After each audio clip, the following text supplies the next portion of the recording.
شما weiß nicht, wie gemacht hat. Nee. Früher meine Kinder vielleicht noch kommen würden, die ich hatte, zu ersparen. Lo que acabas de escuchar es el testimonio de Thomas Holzhauser, un alemán sometido a una vasectomía forzosa. Su único crimen era ser un afrodescendiente, pero esto bastaba para que los nazis consideraran que no tenía derecho a reproducirse. Durante aquellos años de terror, la población negra del Tercer Reich debió convivir con el odio de una sociedad que no tenía lugar para ellos. Hoy en este nuevo episodio de Historia Militar, te contaremos cómo era ser afroalemán en tiempos de Hitler. La historia de la discriminación hacia los negros en Alemania tiene raíces de larga data. Entre los siglos XVII y XIX, el Imperio Alemán se había expandido por África, donde había colonizado distintos territorios y sometido a las poblaciones locales a su dominio. Para justificar el colonialismo, se difundió la idea de que el hombre blanco europeo era el representante de la verdadera civilización y que su destino era guiar al resto del mundo hacia el progreso. Al mismo tiempo se creía que el negro encarnaba el salvajismo y la barbarie, y que había que domesticarlo para que evolucionara hacia un estadio superior. Durante la Primera Guerra Mundial, los soldados coloniales de Alemania tuvieron un importante rol en el campo de batalla. Integraron un ejército compuesto por africanos que recibió el nombre de Schutztruppe, que estaba encargado de llevar adelante las operaciones militares en este continente. En las imágenes que estás viendo en este momento puedes verlos en misiones de patrullaje encima de camellos, su montura típica. A pesar de que estas tropas derramaron su sangre y dieron la vida defendiendo el honor del Imperio Germano, al finalizar el conflicto bélico no recibieron ningún beneficio. La desconfianza hacia todos aquellos que no tuvieran piel blanca se mantuvo intacta. Incluso podía afirmarse que durante la posguerra, las condiciones de vida de los negros empeoraron.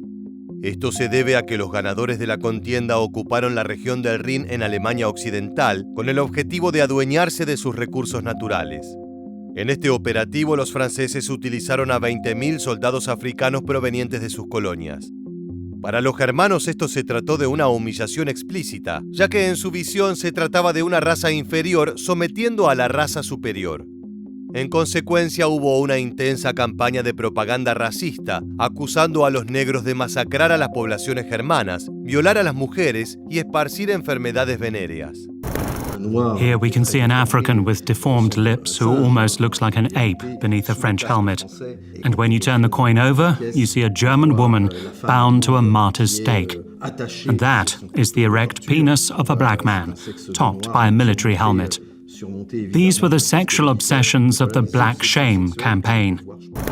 Estos son algunos afiches propagandísticos típicos de aquel entonces. En esta imagen vemos a un soldado blanco junto a un senegalés que porta un cuchillo ensangrentado entre los dientes. Debajo vemos una banda con los colores patrios de Francia y la leyenda brutalidad, bestialidad, igualdad. Es decir, una parodia del lema de la Revolución Francesa, libertad, igualdad, fraternidad. Los legisladores germanos aprobaron leyes prohibiendo las uniones entre mujeres alemanas y tropas negras, pero estas se dieron de todas maneras. Si bien en algunos casos se trató de violaciones, en la mayoría eran relaciones consentidas por ambas partes. Como resultado nacieron entre 600 y 800 niños a los que la prensa racista bautizó como bastardos del Rin. Por su condición de mestizos, se encontraban en una situación sumamente ambigua, ya que no eran aceptados por la sociedad blanca, pero al mismo tiempo tampoco conseguían insertarse plenamente entre los afroalemanes. El mismísimo Adolf Hitler aludió a estos hechos en Mein Kampf, el popular libro donde plasmó sus ideales de odio. En uno de sus fragmentos más conocidos dice lo siguiente: fueron los judíos los que trajeron a los negros hasta el Rin con el objetivo evidente de arruinar la raza blanca que tanto detestan y con la consecuencia lógica de diluirla. De esta manera rebajarán su potencial cultural y político y los semitas podrán dominarnos. Como vemos, el líder nazi aprovechaba la indignación que generó la ocupación francesa para relacionarla con el antisemitismo y así movilizar la rabia de los alemanes. En 1933, cuando el movimiento nacional socialista llegó al poder, la ya de por sí mala situación de los afrodescendientes terminó por empeorar. Ahora había un gobierno abiertamente racista y discriminador administrando el país, que estaba dispuesto a hacer todo lo necesario para garantizar la unidad racial. De todas formas, es necesario considerar que los seguidores de Hitler no tuvieron una política coherente y firme con los negros. Sus esfuerzos estuvieron destinados a marginar a los judíos, pero no consideraron que la población afroalemana, que consistía en apenas 30.000 personas, ameritara algo semejante. En líneas generales, las autoridades consideraron que la legislación antisemita también era válida para los negros. Por esta razón, ya desde 1933 se les prohibió ocupar cargos en el Estado y 2 años más tarde se sancionaron las leyes de Nuremberg. Con estas normas, los matrimonios interraciales ya no eran permitidos, de la misma manera que las relaciones sexuales entre blancos y negros pasaban a considerarse un crimen. En paralelo a la discriminación estatal, también crecían las agresiones dentro de la sociedad civil. Conseguir un trabajo estable se convirtió en una tarea casi imposible, debido a que los empleadores no querían contratar a una persona vista como impura por las autoridades. Después de todo, un empresario con fama de traidor racial también podía tener problemas con el régimen. El desempleo cundió entre los afroalemanes, que ya no tenían forma de pagar el alquiler de sus hogares y se vieron obligados a deambular de ciudad en ciudad en busca de sustento. Cuando finalmente conseguían trabajo, solía ser de manera ilegal, es decir, que eran contratados como empleados no registrados oficialmente. A su vez, esto habilitaba a que se le pagaran salarios más bajos de lo normal, profundizando su pésima situación económica. En ciertos casos, no tuvieron más remedio que resignarse a los trabajos más humillantes de la sociedad. Uno de ellos era el show africano-alemán, una exhibición tremendamente popular durante aquellos días. Se trataba de un zoológico humano donde se mostraban a supuestos miembros de tribus originarias de África. En realidad eran actores negros obligados a vestirse con taparrabos, realizar danzas extravagantes, hablar a los gritos y comportarse como seres primitivos. Los blancos que acudían al espectáculo creían estar viendo a habitantes reales de este continente, expuestos como si fueran animales para su divertimento. El show funcionó entre 1937 y 1940, fecha en la que fue disuelto. In 1939 zurück nach Berlin und mein Vater fuhr mit der Schau bis Ende 40 noch weiter. War denn das Publikum, was denn da reinkam, da kamen dann ganze Klassen, diese Hitlerjugend rein und alles. Und da wurde dann schon mal eine dumme Bemerkung gemacht und alles. Und dann wurden wie es so ist, auf den Volksfesten in die Bierzelte reingegangen sind, dann gab es Schlägereien und alles. Por otro lado, la propaganda oficial, diseñada por el ministro Joseph Goebbels, se encargó de dejar en claro el estatus inferior de los afroalemanes. En esta imagen, extraída de un cortometraje nazi, puedes ver una leyenda con las palabras «El judío es un bastardo». Como puedes ver, en el centro aparece un hombre semita de rasgos estereotípicos, es decir, nariz grande, barba y vestimenta oscura. Mediante líneas está unido hacia lo que los seguidores de Hitler consideraban razas inferiores. De izquierda a derecha, orientales, negros, mongoles y africanos del este. Esta era una forma de plasmar gráficamente aquel pasaje de Mein Kampf que escuchamos anteriormente, donde Hitler denunciaba una conspiración entre judíos y negros para eliminar a la raza aria. En esta otra fotografía podemos ver un ataque hacia las relaciones de amistad interraciales.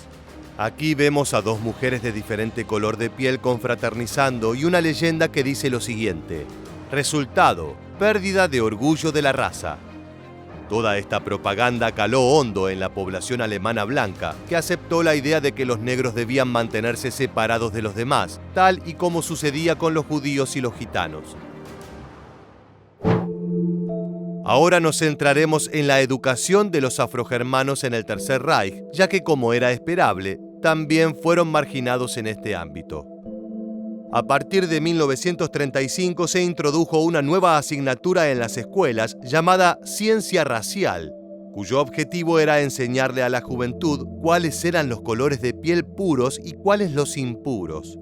Por aquel entonces los niños negros todavía podían asistir a los colegios, pero lo hacían en condiciones cada vez más desiguales. Un muchacho afrodescendiente tenía que someterse a la humillante experiencia de que en medio de la clase se lo señalara como un ser inferior que debía someterse a los designios de sus compañeros arios. Como si fuera poco, 6 años después, en 1941, se les prohibió definitivamente asistir a las escuelas del Tercer Reich. Para los nazis, educar a los negros era un sinsentido y algo que incluso podía resultar contraproducente. Veamos qué sucedió con los bastardos del Rin, los hijos de soldados coloniales franceses y mujeres alemanas. Como mencionamos anteriormente, debieron enfrentarse a la discriminación ya en la década de 1920, antes de que Hitler llegara al poder. Pero durante la dictadura nazi, fueron sometidos a experiencias tan traumáticas como escalofriantes. Ten en cuenta que estos niños y niñas estaban llegando a la pubertad justo en estos años. Las autoridades decidieron que no podían permitirse que estos jóvenes se reprodujeran, ya que ponían en riesgo la unidad racial de la nación. El gobierno creó la Comisión Especial número 3 y puso al frente al doctor Eugen Fischer, un especialista en eugenesia y el principal ideólogo de las leyes de Nuremberg. La eugenesia era una práctica y filosofía que perseguía la mejora de la raza humana mediante distintas formas de intervención hereditaria y métodos selectivos. La tarea de esta comisión debía ser esterilizar por la fuerza a los bastardos del Rin. A estos jóvenes se les informaba que se requería su presencia para el tratamiento médico, y en caso de que se negaran a asistir, eran conducidos por la Gestapo. Al inicio de este video vimos el testimonio de un hombre que fue sometido a esto. Veamos ahora qué tiene para decir al respecto Hans Hauck, quien sufrió el mismo destino. Die Überprüfung war Schädelmessungen. Für einen normalen Menschen kann man das überhaupt nicht erklären. Schädelmessungen und die Augenbrauen, die Augenfarbe und die Breite der Nase und das alles gehörte dazu. Wir kamen noch glimpflich davon, wir sind nicht der Euthanasie verfallen, sondern eben Sterilisation. Am 16. wurden wir operiert und weil ich keine Narkose bekam, ist das in ungefähr 2 Stunden fertig gewesen. Und am nächsten Tag war man eigentlich schon wieder fit, nur hat mich wehgetan. Ya durante la Segunda Guerra Mundial, la crueldad del nazismo llegó a niveles inimaginables. Aunque el blanco principal de su sed de sangre fueron los judíos, muchos negros también fueron encarcelados y remitidos a los campos de concentración. Allí recibían el mismo trato brutal que los demás reclusos, con la diferencia de que su color de piel servía como excusa para deshumanizarlos aún más. De la misma manera, los prisioneros de guerra negros de otros países, como los soldados afroamericanos, recibieron peores tratos que los blancos. En ocasiones ni siquiera eran enviados a la cárcel, sino que la Gestapo o las SS ordenaban fusilarlo en el acto. Durante la batalla de Francia de 1940, cuando el Tercer Reich ocupó el territorio galo en tiempo récord, las tropas germanas se desquitaron con los negros. En total se calcula que entre 1.000 y 1.500 afrofranceses fueron ejecutados sumariamente. Uno de los que escapó a esta masacre fue Léopold Sédar Senghor, quien años después se convertiría en el primer presidente de Senegal una vez que el país se independizara. Aún así, aunque te parezca increíble, hubo negros que participaron en el ejército alemán. Este fue el caso de la Legión de Voluntarios Franceses contra el bolchevismo. Esta organización había sido creada por el régimen de Vichy, el gobierno francés que colaboró con el nazismo. Durante la contienda fue enviada al frente oriental a combatir y se sabe que entre sus filas había unos 200 hombres pertenecientes a las colonias francesas que no eran blancos. Como puedes ver, los nazis no siempre respetaban sus propias reglas. Con el derrumbe del Tercer Reich y la conclusión del conflicto bélico, el movimiento nazi quedó reducido a grupos marginales. Sin embargo, esto no significó bajo ningún sentido que el racismo hubiera terminado. Por el contrario, la discriminación hacia los negros seguía presente en todos los ámbitos, y no solamente en Alemania, sino también en los países vencedores. El caso más famoso de esto fue el de Estados Unidos, donde los afrodescendientes no gozaron de derechos civiles y políticos plenos durante otro par de décadas. Por otro lado, muchos emergieron de la guerra desgarrados por estas experiencias traumáticas que dejaron en ellos una huella de dolor que los acompañaría por el resto de sus vidas. Ich kann mich an die damalige Zeit noch gut entsinnen. Natürlich habe ich das empfunden als niederdrückend und bedrückend und alles war es nur mein halber. No hay duda de que todavía quedaba y aún queda un largo camino por erradicar aquellas formas de odio y alcanzar una sociedad más justa. Llegamos al final del video. Déjanos tus comentarios en la bandeja de aquí debajo y no olvides suscribirte a nuestro canal para conocer muchos más sucesos militares que dejaron su huella en la historia.